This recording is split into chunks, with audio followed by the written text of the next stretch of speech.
Dá uma respirada aqui agora. Queridos, o tema da palavra de hoje é o naufrágio da fé. Diga assim comigo, o naufrágio da fé. E eu vou começar contando para você a história talvez do maior e mais conhecido naufrágio de toda a história, o Titanic. Então pode colocar a foto aí do Titanic. O Titanic, foi uma construção, assim, talvez uma obra de engenharia ousada. Em 1912 ficou pronto e fizeram, ali a saída, e o Titanic iria cruzar o transatlântico, o Oceano Atlântico da Inglaterra para os Estados Unidos. Então ele saiu no dia 10 de abril de 1912. E, queridos, 4 dias depois, os pilotos, os comandantes do Titanic receberam 6 mensagens de advertência. Diga assim comigo, 6 mensagens. Não foi uma, não foi duas, foram 6 mensagens de advertência que no seu caminho eles encontrariam um iceberg. E então 4 dias depois, no dia 14, o Titanic colidiu com um iceberg do tamanho de 460 metros. E 2 horas depois, o barco se partiu em 2 pedaços e ele se afundou. Essa história, você que já viu o filme, com certeza já viu esse drama. E dizem que estavam dentro do Titanic 2.200 pessoas. E dessas 2.200 pessoas, 1.490 perderam a vida nesse acidente trágico. 710 sobreviveram. E por que nós estamos falando do naufrágio do Titanic? Porque nós vamos fazer uma conexão com o naufrágio da nossa fé. A fé pode naufragar. A sua fé pode naufragar se você não ouvir os alertas e as advertências da palavra de Deus. Vamos abrir o que a Bíblia diz aqui em 1 Timóteo, capítulo 1, versículo 18 e 19. A Bíblia diz, Timóteo, meu filho, o alerta de Paulo para Timóteo. Timóteo, meu filho, dou a você essa instrução, segundo as profecias já proferidas a seu respeito, para que, seguindo-as, você combata o bom combate, mantendo a fé e a boa consciência que alguns rejeitaram e por isso naufragaram na fé. Coloque a mão no seu coração, peça ao Espírito Santo para revelar ao seu coração esses valores, esses princípios, a poderosa palavra de Deus. A palavra de Deus, ela é verdade. E nós te pedimos, Senhor, santifica-nos na verdade. Santifica-nos nas tuas verdades, na tua palavra que é imutável, na tua palavra poderosa. Quando o Senhor fala, tudo estremece ao som da sua voz. E pela sua palavra, no mundo inteiro, o universo foi estabelecido. E nós pedimos, Senhor, agora, que a sua palavra ressoe em nosso coração. Que as revelações poderosas do Senhor, elas entrem em nós. As tuas palavras, elas realmente nos despertem, elas nos chamem, elas levantem uma geração forte, uma geração que conhece o seu Deus, uma geração que declara, que pensa, que fala, que age segundo a palavra. Por isso, nessa hora, nós te pedimos que toda a nossa atenção esteja concentrada, Senhor Deus, em receber e ouvir a voz do Senhor, em nome de Jesus, amém, glória a Deus. Queridos, nesse tempo do apóstolo Paulo, que ele escreveu essa recomendação, esse alerta, essa advertência para Timóteo, porque ele usa essa palavra naufrágio, porque era o meio de transporte mais conhecido, ali do seu tempo. E os naufrágios, eles eram muito comuns, inclusive por causa da comunicação ainda demorada, distante. Quando um naufrágio acontecia, ficava sabendo muito tempo depois, por causa da questão da comunicação. E, inclusive, o próprio apóstolo Paulo sofreu um naufrágio, do qual a Bíblia fala que uma grande tempestade veio contra o barco que ele estava, e aquele barco ele veio a naufragar. E as tempestades, elas podem ser tanto resultado de um ocaso, né, assim, de uma situação do meio ambiente, mas também de um descuido de quem é dono daquela embarcação. Então também acontecia de, por descuido, por falta de manutenção, às vezes uma brecha, né, um buraco, uma coisa abre ali e a água começa a entrar no barco, e aí é tarde, né, para acabar resolvendo aquela situação no meio de uma situação tempestuosa. Então, meus queridos, por que nós estamos falando isso? Porque o apóstolo Paulo compara o naufrágio com o declínio da nossa fé. A fé, ela pode declinar. E aqui a Bíblia diz que o apóstolo Paulo, ele instrui Timóteo a combater o bom combate,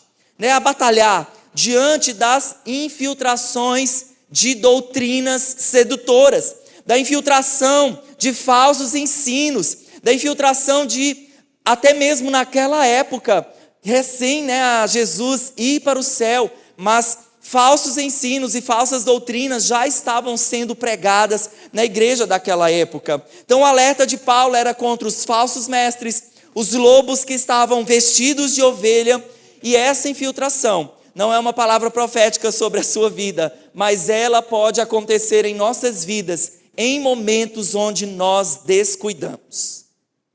O versículo 3 de 1 Timóteo diz, o apóstolo Paulo falando para Timóteo: roguei para você, que você permanecesse em Éfeso, para ordenar a certas pessoas que não mais ensinem doutrinas falsas. Então a igreja de Éfeso, a igreja que Timóteo liderava, estava conduzindo, precisava desse alerta, precisava desse comando vindo do céu, né, através aqui de Paulo, para que realmente eles fossem alertados dessa presença que provoca tantos danos, a presença de doutrinas e de falsos ensinos. Então você viu aí o exemplo do Titanic, e um naufrágio, ele acontece por acidente, acontece por insucesso e também por fracasso. E se nós não vigiarmos, a nossa fé também ela pode ser ceifada. E não somente a nossa fé, mas as pessoas que nós influenciamos, as pessoas que nos seguem, as pessoas que veem você como um exemplo, ao você declinar da fé, essas pessoas também elas podem tomar o seu exemplo e talvez você levar junto elas. Então nós vamos responder uma pergunta nessa noite: como não naufragar na fé? Repita isso comigo: como não naufragar na fé? E os dois princípios, os dois comandos que o apóstolo Paulo deu aqui para Timóteo vão nortear a nossa palavra nessa noite. Os dois princípios para nós combatermos esse bom combate, para que você possa chegar no fim da sua missão de navegação. Então nós vamos precisar, diga assim comigo: manter a fé. Mais uma vez, manter a fé. E manter a boa consciência. Vamos lá, e manter a boa consciência. Então são os dois nossos pontos dessa noite: manter a fé e a boa consciência. Então, em primeiro lugar aqui, manter a fé. 1 Timóteo 1,19: você combata o bom combate mantendo a fé. Então uma coisa aqui tão importante na nossa vida vai ser batalhar pela fé, vai ser manter a fé, vai ser guardar a fé. E essas ilustrações e palavras que são tão comuns na Bíblia, utilizando o contexto daquela época. Então era muito comum as batalhas, as guerras. E as guerras aconteciam, né, para manter o seu território, né, para batalhar, para conquistar o que era seu. Então a figura de linguagem aqui usada por combate era muito fácil das pessoas compreenderem. Era fácil ali para o Timóteo compreender essa palavra do apóstolo Paulo. Ele estava dizendo que nós, na nossa vida cristã, nós estamos vivendo uma batalha. Você vive uma batalha diária. Você vive uma batalha diária contra o pecado e contra as forças espirituais do mal nas regiões celestiais em Cristo Jesus. Você é um soldado de Jesus a serviço do reino. Você é um soldado de Deus. Eu posso ouvir um amém? Você é um soldado do Senhor. Por isso a Bíblia, né, o Paulo orienta: olha, você como um bom soldado, você vai precisar lutar. Você vai precisar batalhar. Você vai precisar realmente se dedicar para guardar a sua fé. E como se faz isso guardando a fé? Confiando em Deus e com obediência aos princípios da sua palavra, sem precisar temer. Você sai como um bom soldado, confiando em Deus e dizendo: eu estou seguindo a Jesus, eu estou seguindo o Senhor, eu estou seguindo a palavra, eu estou seguindo a obediência. 2 Timóteo 4:7, esse texto também tão conhecido, essa fala do apóstolo Paulo sobre combate, ele diz: combati o bom combate, terminei a corrida, guardei a fé. Você pode ler juntamente comigo esse versículo? Vamos lá? Combati.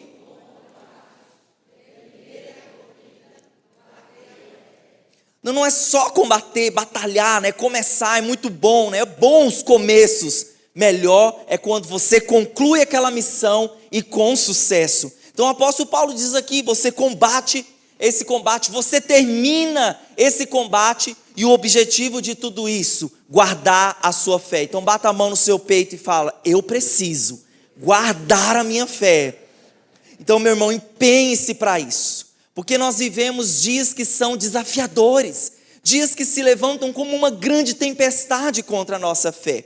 E eu gostaria de exemplificar para você um deserto na fé de Abraão, desse homem que foi conhecido como o pai da fé. Para ele receber esse título de pai da fé, significa que ele foi muito experimentado e provado na sua fé. Você sabe, e eu vou começar aqui pelo final dessa história, que Abraão foi muito experimentado em diversas crises. E lá em Gênesis 22, Deus disse que iria provar Abraão, e Deus chama Abraão e diz: pegue o seu filho que você teve, que você esperou, uma promessa de 75 anos que veio à luz, Isaque, tome o seu filho e se dirija ao Monte Moriá.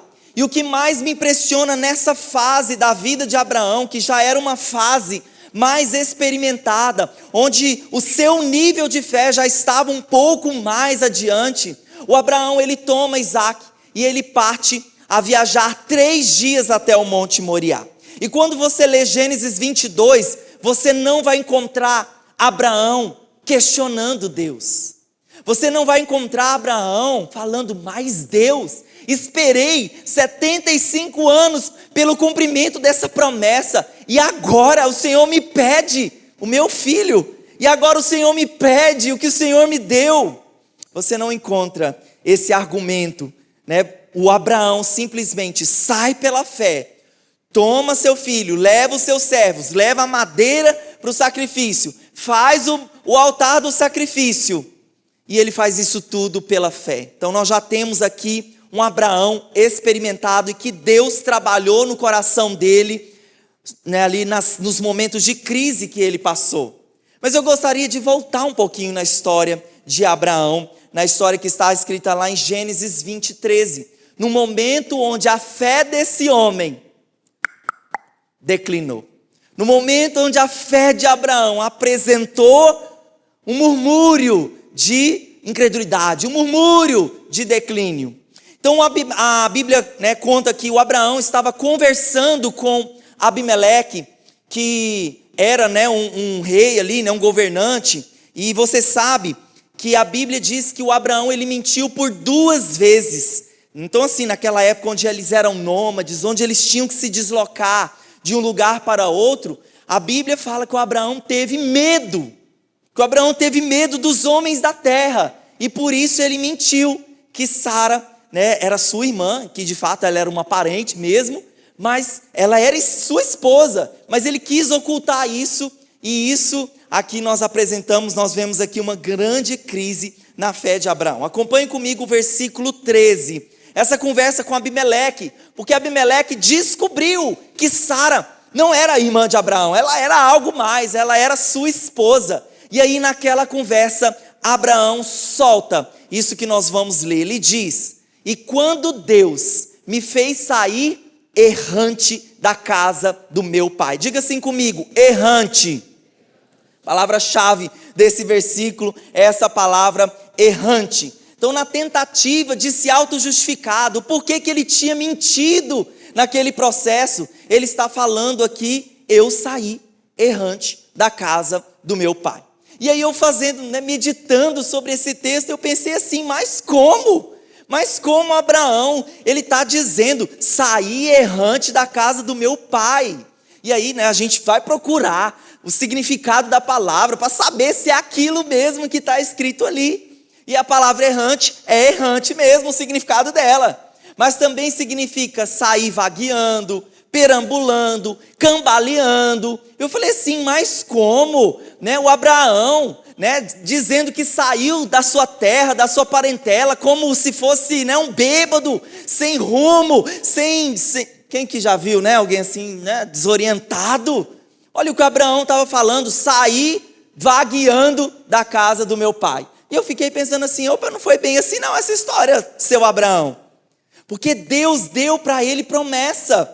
A Bíblia diz que Deus falou para ele, sai da tua terra e vai para a terra que eu te mostrarei.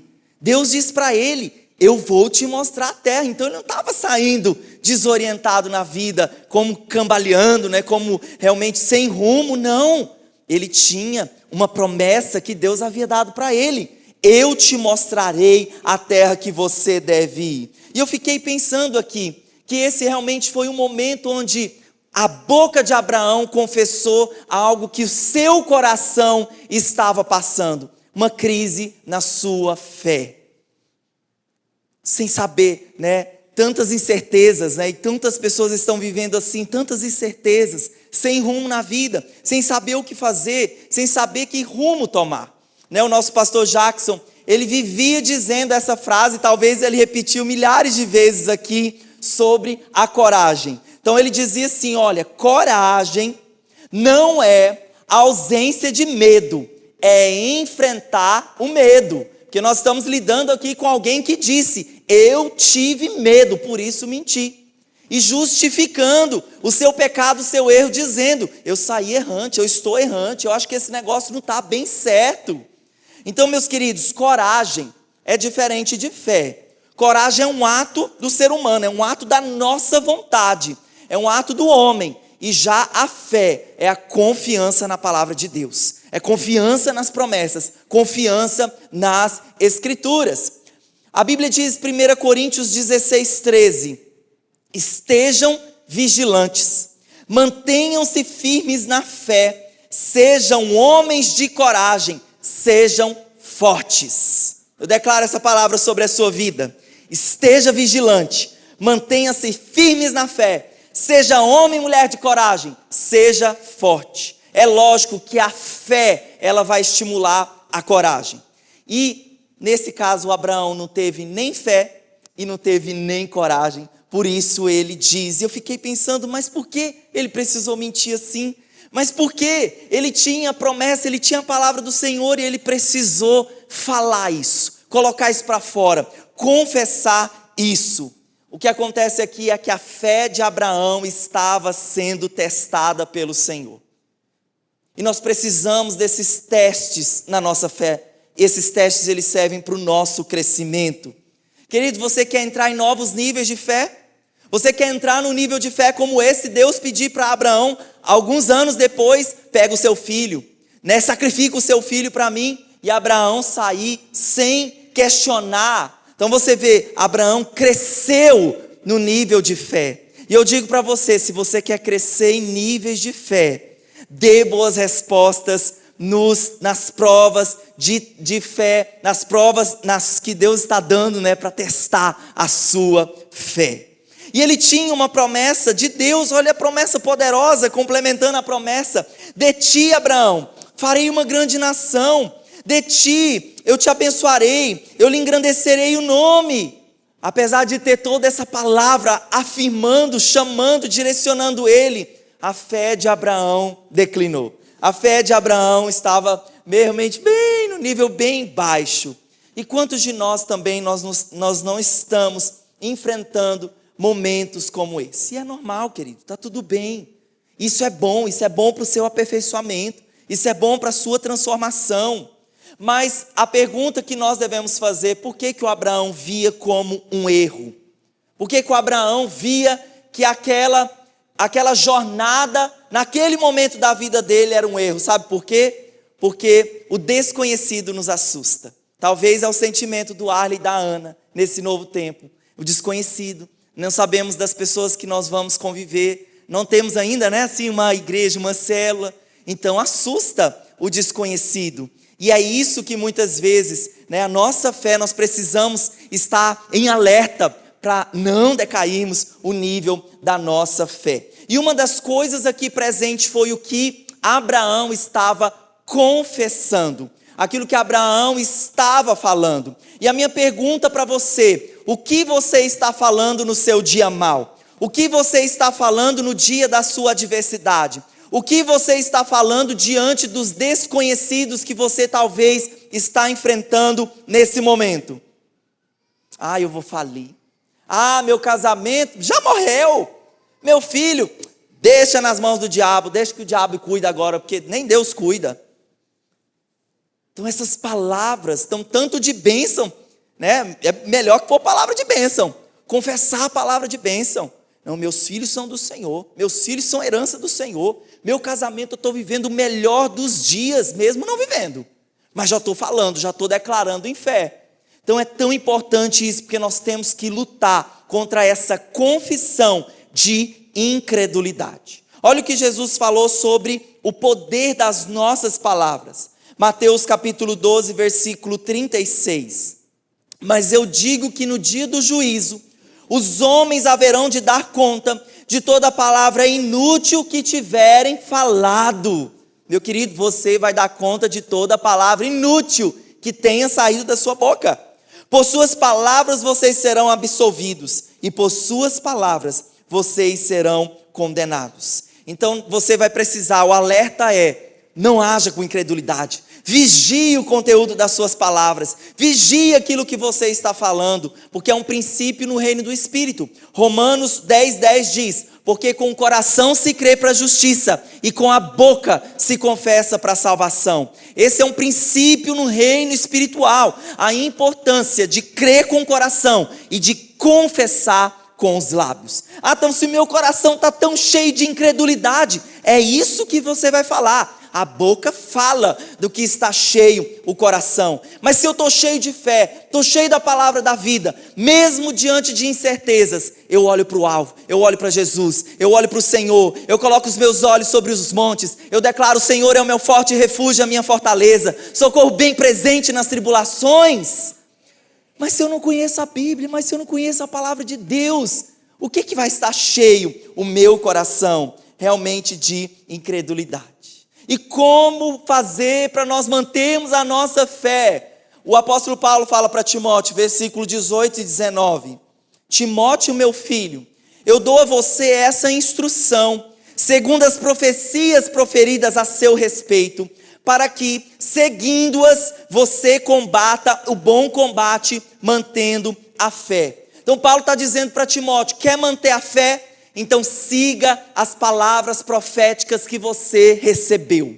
E sabe o que é palavra profética no Novo Testamento? Palavra profética no Novo Testamento são palavras de encorajamento, são palavras de consolação, são palavras de edificação. E onde eu encontro essas palavras para a minha vida? Onde? Vou repetir a pergunta para não deixar a filmagem bem ali. Nós estamos ao vivo, aleluia. Vamos lá. Onde eu encontro palavras de encorajamento, onde eu encontro palavras de edificação, onde eu encontro palavras de consolo? Na palavra de Deus. Então eu preciso desse relacionamento íntimo, sério com a palavra de Deus. Sem interceder, querido, não tem fé. Sem interceder você não vai crescer em novos níveis de fé. E se você deixa de fazer, meu querido, eu digo para você, você vai naufragar na fé. Misericórdia.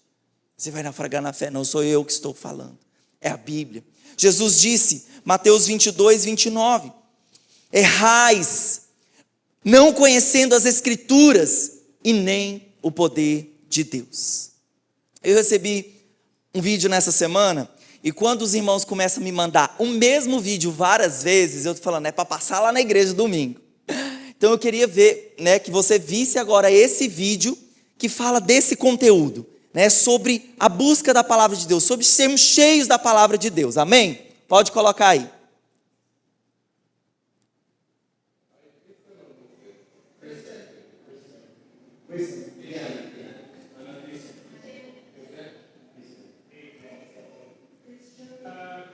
Então ele está perguntando ali para as pessoas se elas, né, qual é a fé delas, né? E eles estão respondendo: somos cristãos.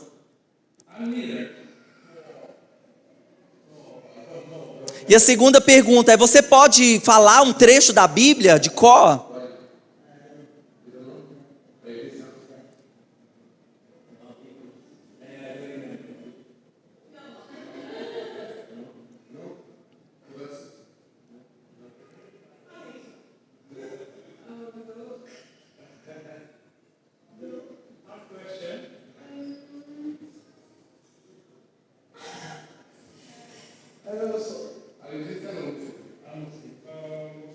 E o segundo grupo, ele pergunta: você é cristão ou muçulmano? Eles dizem: muçulmano.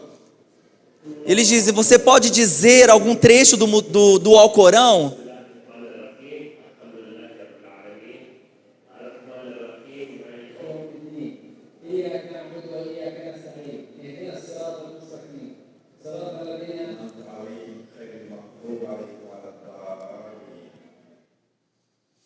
Muito bem, esse vídeo, como o próprio título estava lá, né, o final vai te chocar. Por que o final vai te chocar? Né? Então as pessoas respondendo: eu sou cristão. Então me fala um trecho, me fala uma palavra, me fala um versículo decorado. E aí você viu que muitos deles apresentaram aquele sorrisinho sem graça. Enquanto, né, os muçulmanos, muitos deles, né, porque o muçulmano não brinca de ser muçulmano. E eles dão a vida mesmo por isso. E eles sabem a palavra de Deus. Mas eu tenho certeza que aqui no nosso meio, porque nós estimulamos, falamos tanto da Bíblia, falamos tanto de ter tempo a sós com Deus, de ter uma vida devocional, eu tenho certeza que se fosse aqui, nós encontraríamos no nosso meio pessoas recitando textos da Bíblia. Eu posso ouvir um amém? Por isso que nós somos tão intencionais. Pode aplaudir, só para Jesus aplaude direito, aleluia. Por isso que nós somos tão intencionais no nosso Pais Kids, ensinando as crianças a decorar versículos. Existem algumas turmas que as crianças veem vídeo o mês inteiro com o mesmo versículo. Gente, os versículos que eu decorei, muitos versículos que eu falo para vocês aqui de cor, eu não acabei de decorar eles não, foram na minha infância. Então se o âmbito da vida devocional, leitura, decorar versículo, estudar, meditar, né, se é tudo isso, decorar, né, ter a palavra, porque se alguém, né, alguém está em crise, em algum momento de dúvida, uma circunstância adversa chegar perto de você, meu irmão, vai dar tudo certo, muito legal essa palavra, fala mesmo, mas diz: olha, Deus vai te socorrer, olhe para o alto, olhe para Jesus, olha, eu tenho uma palavra que vai trazer conforto para o seu coração. Posso ouvir um amém? Então, meus queridos, nós precisamos, para não naufragar a fé, guardar a nossa fé, guardar a palavra, ter intimidade com o Senhor, ter um relacionamento sério com a sua Bíblia, porque a falta de conhecimento e de revelação nas Escrituras, isso sim é um grande erro. Isso sim é um grande erro. Então, nosso primeiro ponto qual é? Manter a fé. Manter a fé. E o segundo aqui, manter a boa consciência. 1 Timóteo 1, 18, 19. Você combate o bom combate, mantendo a fé e a boa consciência que alguns rejeitaram e por isso naufragaram na fé. Quem aqui quer naufragar na fé? Levanta a sua mão. Graças a Deus, ninguém. Por quê? Porque você vai colocar em prática, você já está colocando em prática esses princípios, mantendo a fé e a boa consciência. Então o que significa a rejeição da boa consciência, né? O que é a consciência? A consciência é quando você realmente, esse poder, né, que todos têm essa consciência dentro de si, mas quando você percebe entre o certo e o errado. Diga assim comigo: a percepção do certo e do errado. Então a Bíblia diz: todos nós temos consciência. Romanos 2,15.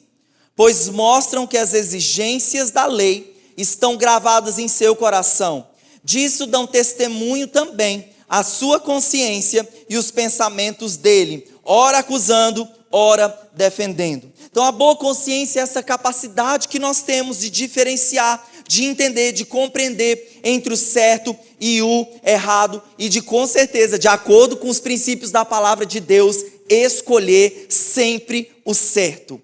Mas muitas pessoas, elas escolhem o caminho de uma má consciência. Então olha só, essa história que é uma história verídica, né, faz parte da cultura, né, do indiano, né, do hindu, questionaram um líder, o porquê que porque quando o homem morre, o marido morre, sabe o que lá na cultura da Índia eles fazem? Eles queimam a mulher viva junto do homem. E aí perguntaram pro líder, né, por que você está fazendo isso? Ele disse, olha, a minha consciência está limpa. Por quê? Porque de acordo com a cultura dele, nós sabemos, de acordo com a palavra de Deus, que é algo completamente absurdo, ele diz, não, minha consciência está limpa, porque a esposa, ela deve servir o marido nessa vida e na outra vida.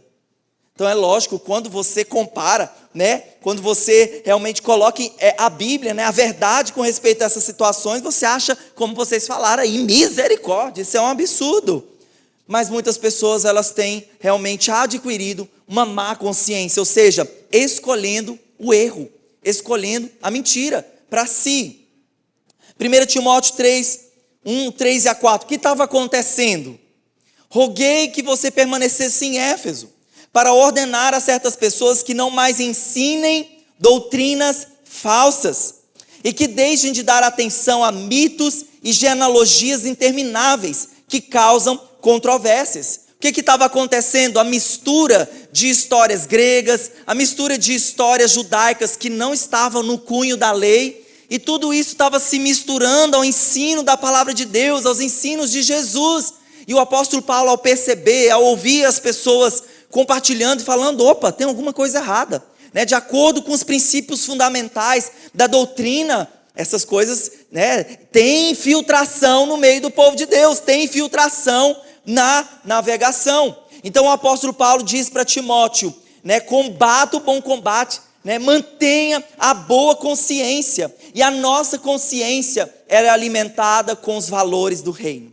A boa consciência ela é alimentada com os valores de Deus, os valores da palavra de Deus. O João Calvino, ele disse, a má consciência é a mãe de todas as heresias, né? Então você sabe que heresia é uma falsa doutrina. Então diz que os peritos do Banco Central, eles são peritos nas notas verdadeiras. Sabe por quê? Todo dia aparece uma nota falsificada no mercado, sim ou não? Seu Rodovaldo, já pegou nota falsificada lá no comércio? Né? Comum.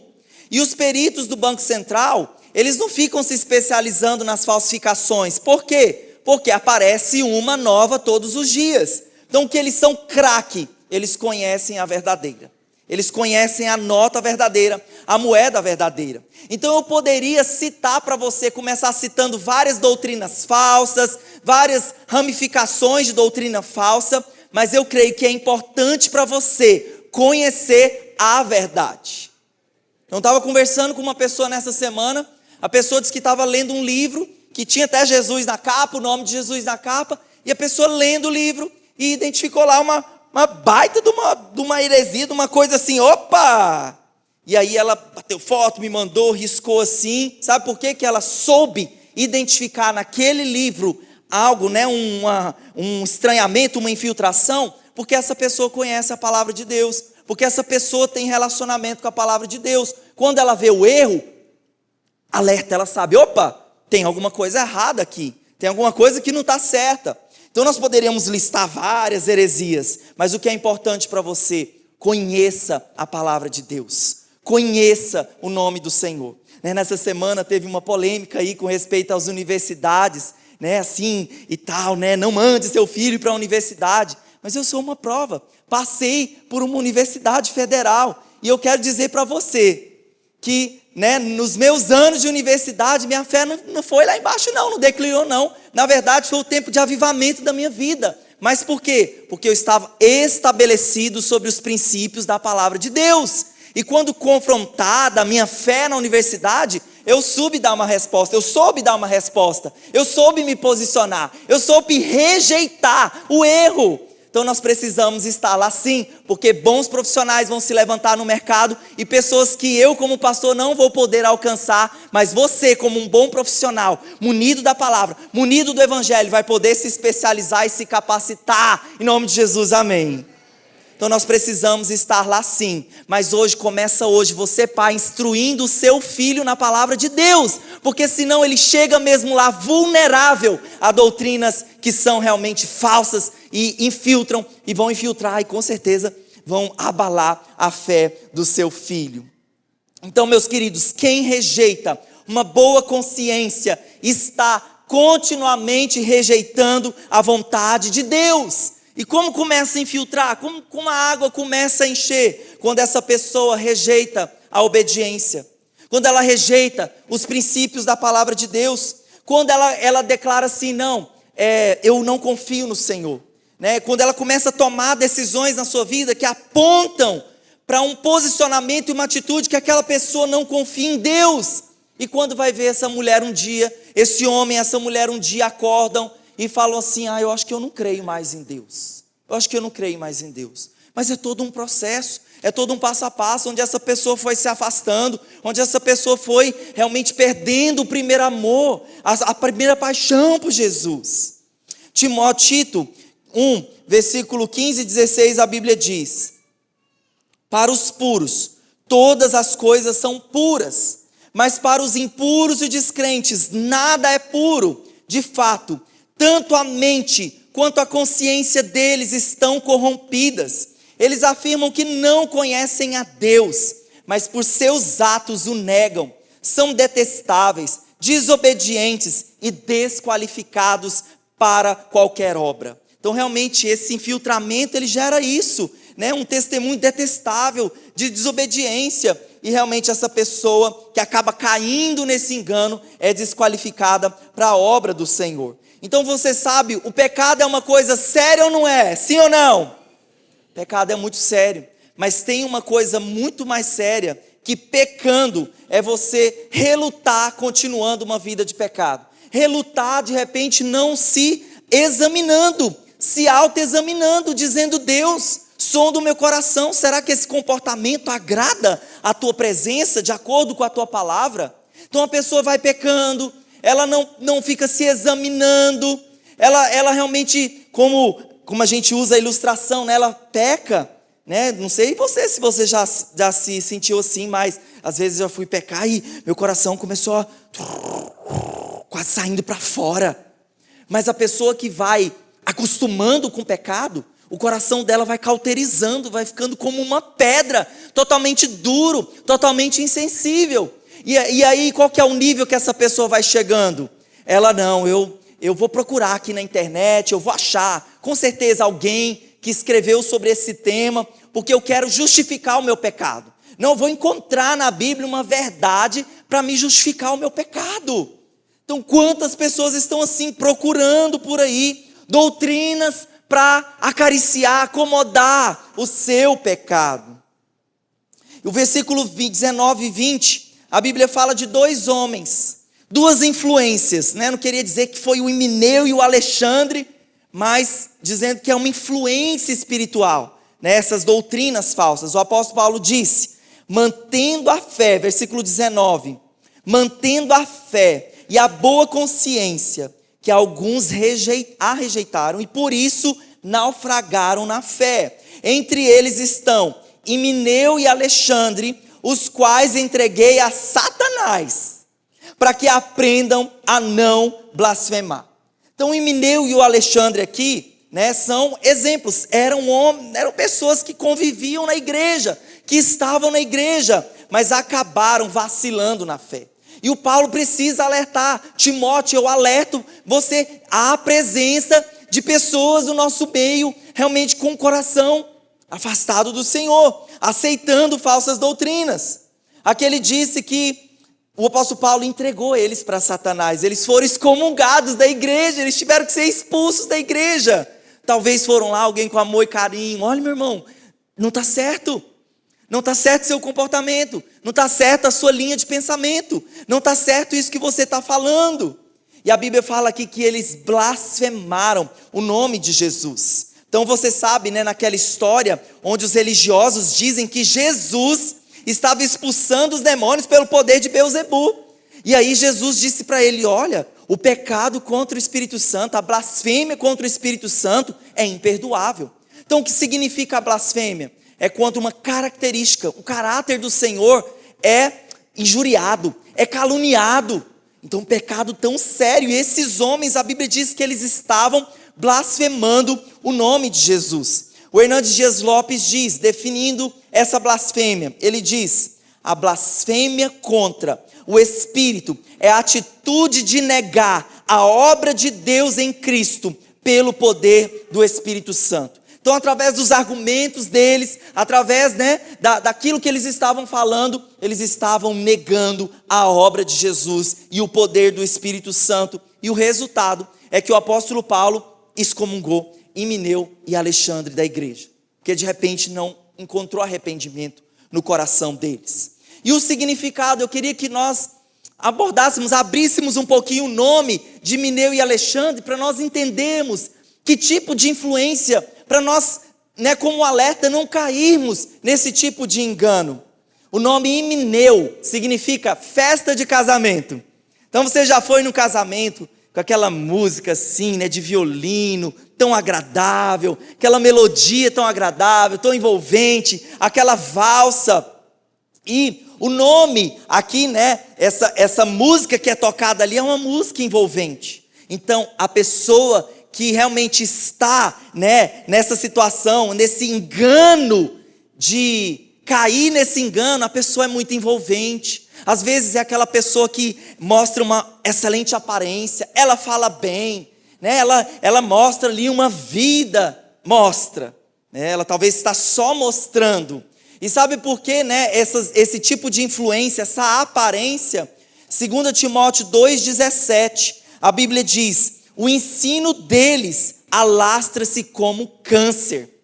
Então, realmente, ninguém vê essa enfermidade, mas por dentro ela está corroendo. E aí isso estava acontecendo. Eles tinham uma aparência, eles realmente enganavam as pessoas com bons argumentos. Olha, não sei se é bem assim que está escrito lá na palavra. Você já conferiu lá para ver se é assim mesmo que está lá? Olha, é dessa outra forma. Então nós devemos ter muito cuidado com essa influência que sustenta doutrinas que são realmente blasfemas, que colocam em xeque os princípios do Evangelho.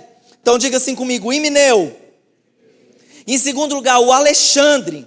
O nome Alexandre significa defensor do homem. E o Paulo disse para Timóteo, olha, o Alexandre tem sido um dos meus piores inimigos, ele tem se oposto diretamente a tudo aquilo que eu tenho ensinado ou falado. Então sabe essa coisa da gente fazer o ministério na força do braço? Então eu faço do meu jeito, eu faço da minha hora, eu resisto à autoridade, eu não me coloco debaixo da autoridade de alguém. Então tanto o Himeneu como o Alexandre, eles precisaram ser convidados com muito amor e carinho para se afastar do rebanho, porque eles estavam provocando, essa influência estava provocando uma má consciência. Então o que é que nós devemos manter? A boa consciência. Diga assim comigo, a boa consciência. E como se mantém a boa consciência? 1 Coríntios 15:33, a Bíblia diz, não se deixem enganar, as más companhias corrompem os bons costumes. Vamos ler juntos esse versículo? Vamos lá? Não se deixem.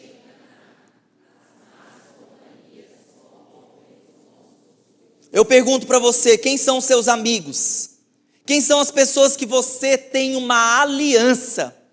Quem são as pessoas que você ouve? Eu mesmo tenho uma playlist no meu Spotify de mais de 700 mensagens que eu tenho guardada para ficar ouvindo, me enchendo da palavra. E eu tenho um crivo para me ouvir, pregadores. Qual é o crivo? Ouço pregadores que os meus líderes recomendam, ouço pregadores que têm uma família consolidada, e um ministério permanente. Eu não fico ouvindo qualquer pessoa pela internet. Qualquer pessoa que estudou 1 ano, alguma coisa, e está lá já querendo ensinar. Eu ouço pessoas que têm uma história, uma bagagem, um caráter consolidado. E eu pergunto para você, quem são as pessoas que você segue? Quem são as influências sobre a sua vida? Iria dizer que os amigos daquele paralítico, aquele homem paralítico, ouvindo falar de Jesus, a Bíblia diz que os amigos, porque havia um impedimento daquele paralítico chegar até Jesus, os amigos fazem o que era possível, fizeram o que foi possível fazer, para conduzir aquele paralítico até Jesus. Quero perguntar, os seus amigos são assim? As influências sobre a sua vida, elas estão te conduzindo, te empurrando para Jesus, para uma boa consciência? Ou os amigos que você segue, eles estão colocando em xeque os princípios da palavra de Deus que você está vivendo? Ir para a igreja? Para que isso? Casamento? Isso é coisa do passado. Cuidado com as influências e as pessoas, e as doutrinas, e as infiltrações, porque todas elas vêm para abalar a sua fé, para que você naufrague na fé. Hernandes Dias Lopes diz, para nós concluirmos: quem não preserva a boa consciência é como um capitão que solta o leme do navio, passando a vagar sem rumo pelas ondas, até que o navio se despedace em recifes. E nós começamos falando dos 2 princípios para não naufragar na fé: manter a fé e a boa consciência. Diga assim comigo: manter a fé e a boa consciência. Faça essa aliança com o Senhor nessa hora. Senhor, eu quero manter a fé e a boa consciência.